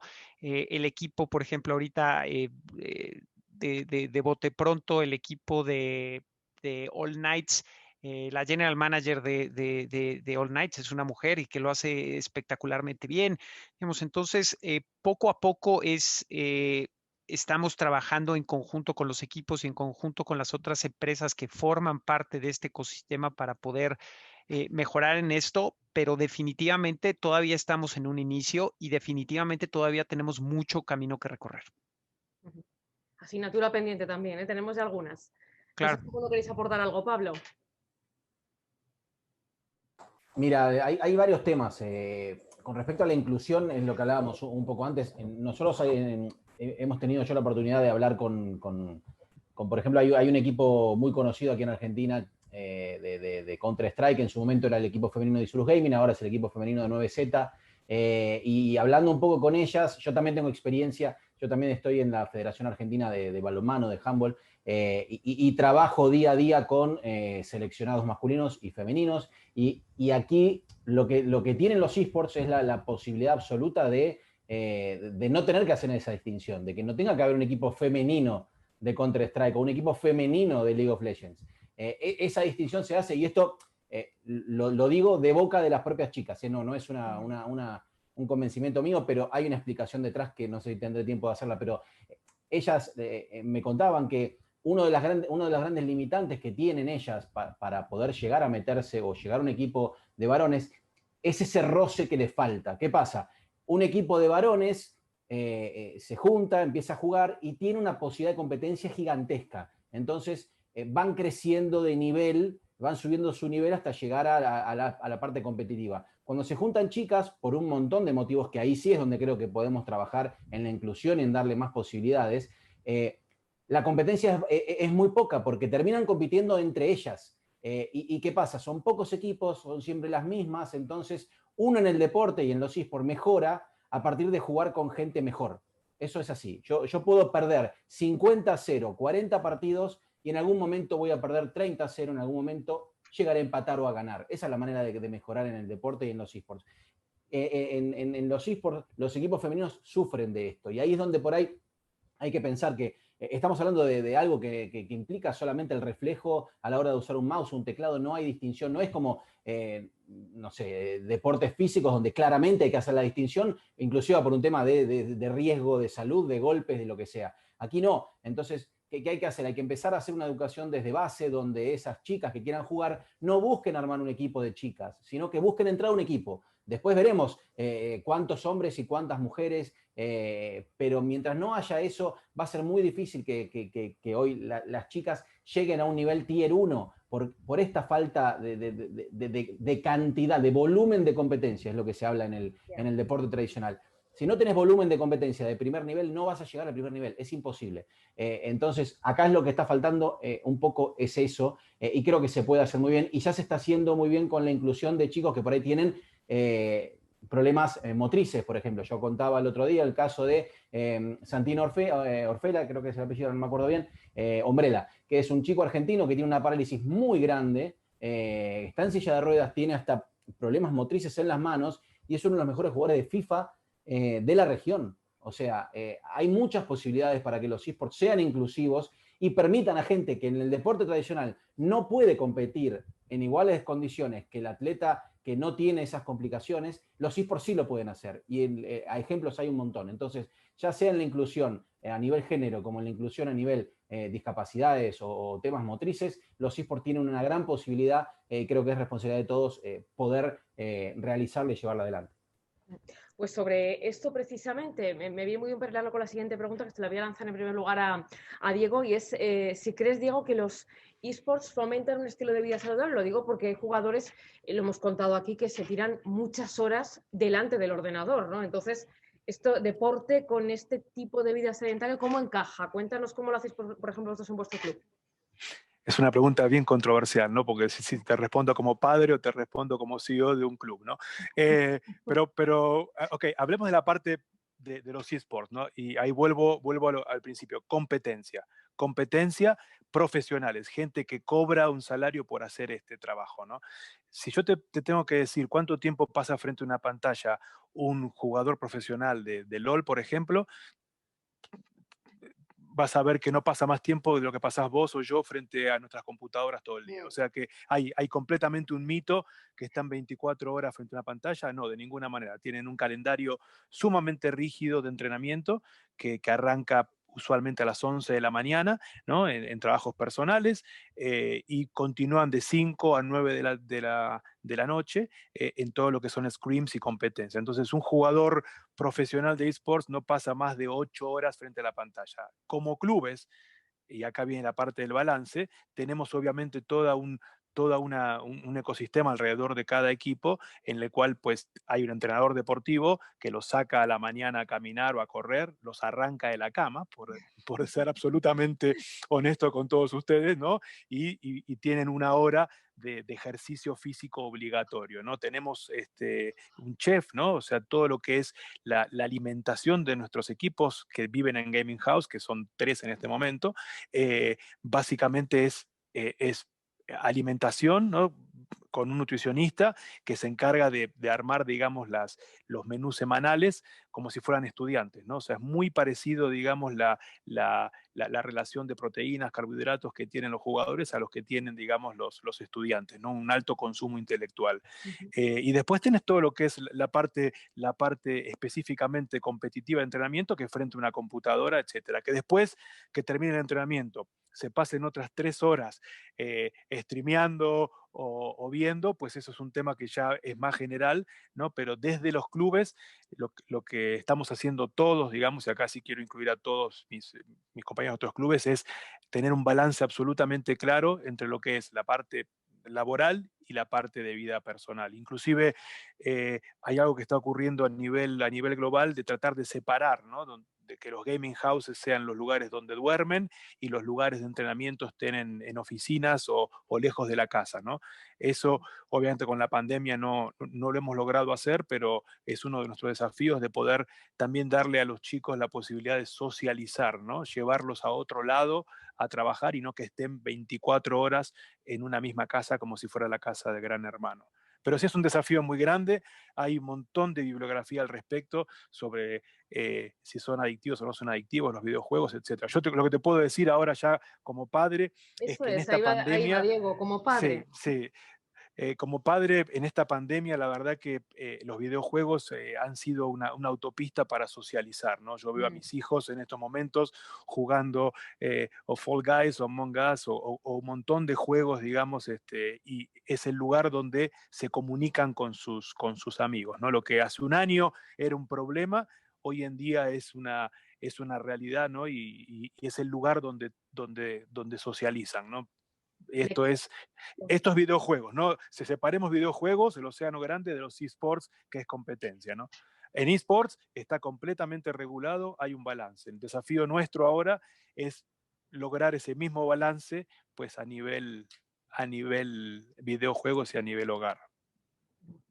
¿Alguna Lo que te aportación? puedo decir también, y déjame Dime. así cortito, ¿no? Hay un montón de universidades que están empezando, digamos, a tener un montón de carreras relacionadas, ¿no? Hay todo un movimiento muy grande académico alrededor de los esports y videojuegos, y que creo que de alguna manera también van a ayudar muchísimo a desmitificar este tema de que los videojuegos son solamente, o los esports son solamente un espacio para estar solo y encerrado, sino, como decía Raúl, hay todo un ecosistema detrás de la pantalla, que es toda una industria en la cual pasan un montón de cosas, ¿no? Y ahí hay un balance como en cualquier otra industria.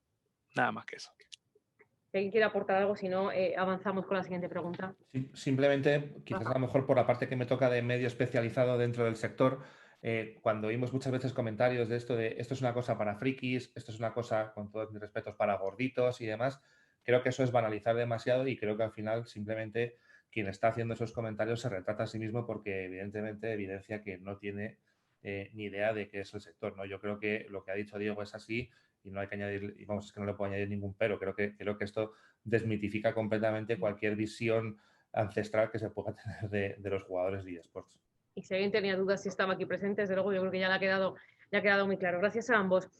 Pablo, pregunta que tenemos ahora mismo. No sé si tienen algo que aprender, si es así, los deportes tradicionales de los eSports. ¿Qué crees?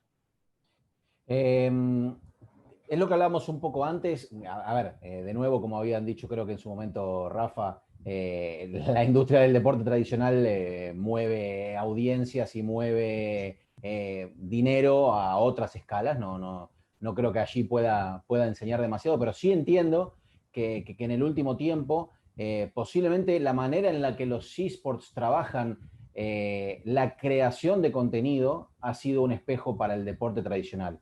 Yo siempre digo que hoy por hoy las organizaciones deportivas y de esports son un medio en sí mismo, ¿no? Y entienden esa dinámica, son los primeros en crear contenido, no solo para ellos, sino en muchos casos, y Diego lo mencionaba en el caso de Infinity, como tantos otros, también para terceros, generar contenido ad hoc para marcas, partners y demás, incluso no partners, a veces les generan contenido a marcas como una productora de contenidos.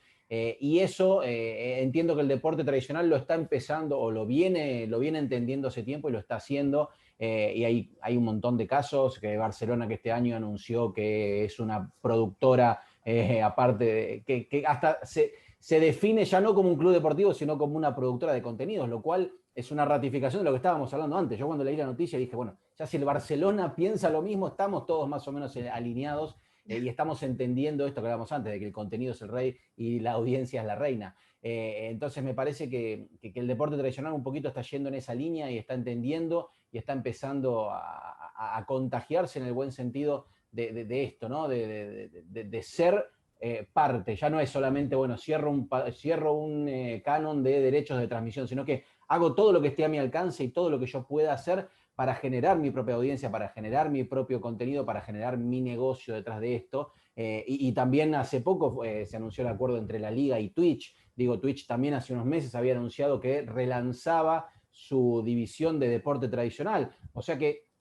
me parece que va quedando claro. O sea, la Liga Española, que es uno de los generadores de contenido más importantes a nivel global, y la NBA lo tiene hace tiempo también, entiende que la gente que está en Twitch sigue estando en Twitch, entonces yo voy a Twitch, ya no quiero llevarme a la gente, sino que necesito estar en Twitch pasando partidos antiguos, históricos, pasando conferencias de prensa, entrenamientos. El Real Madrid está transmitiendo partidos de su equipo filial. Digo que me parece que va por ese lado y es lo que está el deporte tradicional tomando de los esports y de nuevo, como decíamos antes, Lorena, este derrame, ¿no? Y todos contagiarse y empaparse de lo mismo. Quizás a mí me gustaría agregar algo más que me quedó pendiente, Lorena, de cuando comentaba Rafael. Me parece como que tenemos que romper un poco esa binomia, ¿no? O sea, o antinomia entre deporte tradicional y deporte electrónico. Un ejemplo claro es equipos de deporte tradicional que están entrando en los esports y no están entrando en el deporte espejo, ¿no? No es que el PSG solamente juega FIFA, no, juega cualquier otro esport. El campeón mundial de Free Fire, que es un juego mobile, es el Corinthians, un equipo de fútbol brasileño, ¿no? Tenemos en México las Chivas jugando League of Legends, tenemos en Argentina, creo que River que está jugando LOL también, acá en Centroamérica Saprissa va a empezar a jugar LOL. Entonces, lo que está ocurriendo es que el deporte tradicional, aparte de lo que comentaba Pablo, que está aprendiendo, digamos, a utilizar lo digital como un activo más, está saltando porque está buscando las audiencias. O sea, las audiencias que ven fútbol van a seguir viendo fútbol. Ahora tenemos que ir por las audiencias que no ven fútbol, ¿no? LOL es el deporte de los chicos de 20 años, ¿no? Fútbol es el deporte de los señores de 40. Bueno, pues vamos por las audiencias de 20. Y creo que ahí está el bridge, ¿no? Ese es el puente que está ocurriendo y nosotros tenemos que empezar a abrazar. Hoy en día Infinity compite contra un equipo de fútbol tradicional. O sea, fuimos a competir el Mundial de Clubes de FIFA y jugamos contra el Manchester City, ¿no? Un club que es absolutamente endémico a los esports. Entonces creo que vamos a empezar a tener en los próximos años mucho más de estas situaciones, ¿no? Donde vas a ver compitiendo clubes de deporte tradicional exactamente igual que clubes de deporte electrónico. Muchísimas gracias. Bueno, pues si os parece, hemos llegado ya a esas preguntas que, digamos, tenía yo preparadas en cartera. Nos han estado siguiendo en esta aproximadamente hora y media que llevamos de evento toda nuestra audiencia y han lanzado algunas de las preguntas. Y la primera va para cada uno de vosotros. Os pido a cada una reflexión y nos preguntan ¿de qué os sentís más orgullosos de la labor que desempeñáis dentro de todo lo que son los esports? Rafa, voy contigo primero. Yo la tengo muy clara, es decir, nosotros somos un medio de comunicación muy nicho, ¿de acuerdo? Solamente nos ceñimos a lo que es la parte puramente de negocio dentro de lo que son los eSports y quizás a lo mejor de lo que más orgulloso me siento es de que estamos abriendo este mercado, este negocio de los eSports a gente que no entendía muy bien cómo funcionaba el sector, que no entendía cómo a raíz de estas competiciones de videojuegos se puede generar negocio, se puede generar un ecosistema, se puede generar dinero. Entonces eso por mi parte es una de las cosas que más orgulloso me siento. Y luego como tengo otra vertiente, que al final es la parte formativa, fuimos uno de los cursos pioneros en España en formar a gestores de eSports, pues ahí me siento muy orgulloso de más de 130, 140 alumnos que hemos formado ya, que yo creo que precisamente son, y esto sí que es un orgullo muy grande, porque creo que son precisamente a quienes vamos a tener que dejar que peleen con todas estas circunstancias y con todo esto que hemos estado hablando, ¿no? O sea, la tarea que les dejamos por delante no es fácil precisamente, pero es que precisamente estas generaciones de gestores de eSports que estamos formando son quienes van a tener que batallar con todos estos temas, quienes van a tener que ponerle solución, etcétera, etcétera. Entonces, fundamentalmente, pues muy orgulloso tanto de intentar dar a conocer al mundo que no conoce los eSports como son de verdad, pues ese conocimiento específico sobre esta industria y sobre cómo funciona el negocio y de formar a gente que esperemos que en los próximos años sean los impulsores de todo lo bueno que vaya a suceder dentro del ecosistema en los próximos años. Importante, el formar los que van a tener que gestionar todo lo que queda pendiente. El problema. En esta industria que no es poco, por lo que estamos viendo. Raúl, en tu caso, ¿de qué te sientes más orgulloso en tu faceta importantísima dentro de los esports? Creo que, digamos, hay varias cosas de las cuales me siento yo orgulloso, pero en general es pues yo en lo personal soy un videojugador desde hace muchísimo tiempo, ¿no? La verdad es que digamos, yo empecé a jugar con un Pong, digamos que es no sé si recuerdo, no sé, Rafa acaba de asentar, Rafa se identifica y seguramente es de mi generación también. Pero muchas veces el decir que a nosotros nos gustaban los videojuegos o que nos íbamos a dedicar en algún momento a los videojuegos era o un sueño o nos volteaban a ver feo o nos veían como algo extraño, ¿no? A mí de lo que yo me siento orgulloso es poderle dar una plataforma a estas personas que disfrutan los videojuegos y que son parte de su vida, que son parte de su pasión y que se pueden ahora dedicar eh, profesionalmente a ello. ¿No? Estos sueños ya no son tan inalcanzables, ya no son tan utópicos. Entonces, que chicos que son buenos para esta disciplina lo puedan hacer de manera profesional es para mí un orgullo. Y sobre todo también chicos que estén trabajando detrás de cámaras, ¿no? Y sobre todo en Latinoamérica. En Latinoamérica no hay mucha presencia de publishers, no hay muchas oportunidades o muchas empresas todavía no invierten en este sector y para mí el poderle abrir las puertas a gente que a lo mejor no son buenos jugando, pero son buenos en todas las cuestiones alrededor de y que también forman de cierta manera del mundo de los videojuegos y poderles dar una oportunidad para que ellos se desarrollen personal y profesionalmente, para mí es un orgullo. Gracias, Raúl. Pablo. Y de mi lado, yo podría decir que un poco en lo que, a ver, con Rafa hacemos cosas similares, entonces por ese lado tenemos cosas en común, pero sin lugar a dudas, quizás sentirme un evangelizador, ¿no? ¿Y a qué voy con esto? Ser el agente de cambio de, los esports son eso lo de los jueguitos, ¿no? En que alguien entienda que realmente es un sector, es una industria, es algo que está organizado y de gran manera a nivel internacional, que hay torneos en todo el mundo, he tenido la suerte de recorrer todo el mundo con los esports, y si me sorprende ya cómo hoy por hoy en Latinoamérica está la Liga Latinoamérica, es un grandísimo ejemplo de cómo es, lamentablemente no este año, pero finales presenciales y eventos presenciales de primer nivel. Me ha tocado también viajar y ver majors, torneos grandes. No tuve la suerte de ir a Worlds, fue mi compañero esta vez, pero digo, realmente es apasionante y ayudar a hacer ese clic, ¿no? Esto que decíamos de, bueno, no es un videojuego, es realmente esto que yo decía antes, es entender que Counter-Strike no son 5 muñequitos disparándose con otros 5, y League of Legends no son 5 monstruitos que tiran magias a otros 5 monstruitos. Es algo muy lavado lo que estoy diciendo, ¿no? Obviamente, lo entiendo más en profundidad, pero que la gente entienda, hay esto que decía Diego, hay una planificación deportiva, hay alimentación, hay descanso, hay ejercicio físico, hay yoga, hay trabajo en academias. Las organizaciones de esports, muchas tienen academia de jugadores jóvenes que forman no solo para sus primeros equipos, sino para después nutrir otros equipos en el mundo. Digo, el paralelismo con las organizaciones de deportes tradicionales es total, y dejando de lado esa discusión, como decía antes, a mí no me gusta, yo creo que es una discusión filosófica que nunca va a tener respuesta y no me importa darla. No le importa a los esports, sí le puede importar a los esports por los temas que hablaba Diego en su momento de legislación y de que sea más fácil, pero después son deportes, no importa. Acá lo que estamos hablando es de una actividad de las más populares en el mundo hoy por hoy, y me extendí demasiado, pero bueno, mi aporte, mi grano de arena es que mucha gente más lo entienda y que la próxima vez que les vengan a hablar, sobre todo si son marcas mejor, y cuando les digan esports, ya digan, perfecto, es esta actividad tan bien organizada y demás, y no sea más, son esos jueguitos que se juegan y que compiten, ¿no? Me parece que ese es mi aporte humilde, pero bueno, que vengo haciendo hace ya unos años.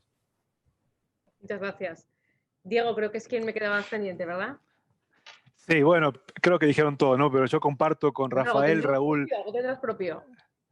No, pues comparto el mismo rol de evangelizador, ¿no? Y obviamente orgullo siempre de generar empresas que generan empleo, ¿no? Creo que eso es principalmente un tema que todos compartimos, ¿no? O sea, hacer un aporte desde un lugar nuevo a crecer, digamos, a crecer la economía, a generar empleo. Creo que eso siempre nos da orgullo a todos los emprendedores, ¿no? Orgullo de crear una marca, ¿no? Me muero cuando veo chicos en las redes comentando sobre Infinity, cuando hay gente que sufre, cuando el equipo pierde, ¿no?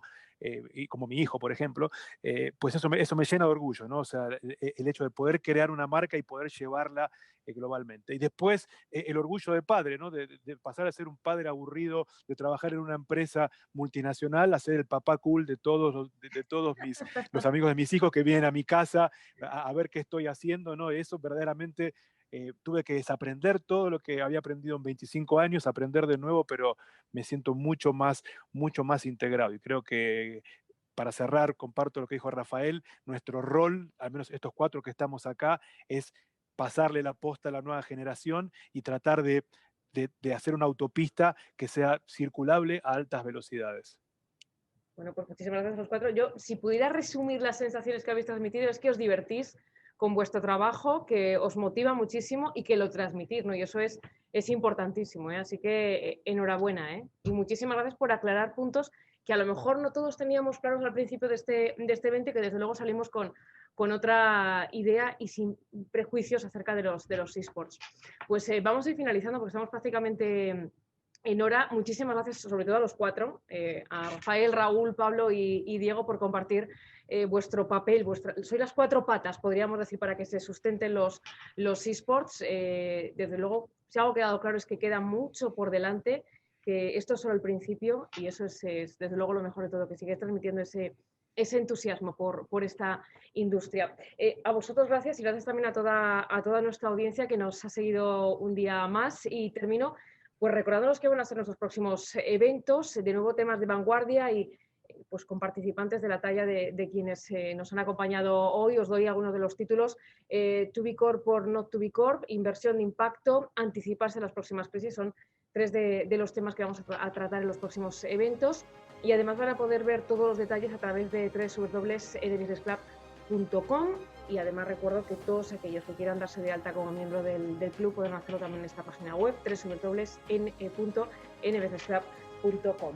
Raúl, Rafael, Pablo, Diego, un placer, muchísimas gracias, y a todos los que nos han seguido, gracias por estar una tarde más con nosotros. Y ya saben, nbusinessclub.com, los próximos eventos, seguimos avanzando y actualizando todos estos temas de interés. Gracias, muy buenas tardes.